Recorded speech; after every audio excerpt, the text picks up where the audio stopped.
Welcome. In front of me is a ZTE Blade A72S, and today I will show you how you can insert SIM and SD card into this phone. Before we get started, you will need to grab a SIM eject tool, which comes provided with the device in the box, but if you can't find it, you could just use a paper clip, straighten out one of the ends, and it should work just as well. Now once you have either one of those, you want to locate the tray, which is located on the top left side of the device.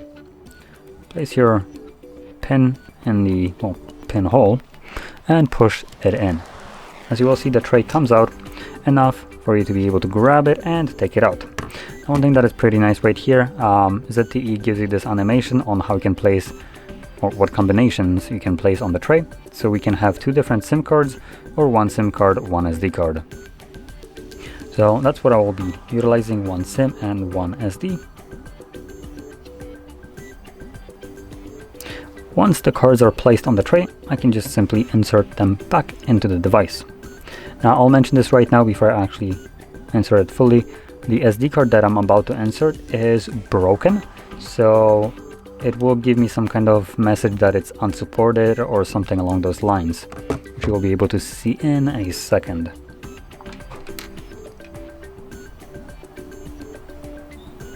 So there we go, unsupported SD card. Now it is supported, it's just broken, but obviously the text that there is an SD card, so that obviously worked. And when it comes down to reception, it just found it, as you can probably see right here. So the SIM is also being read, no problem. So there we go. Now if you found this very helpful, don't forget to hit like, subscribe, and thanks for watching.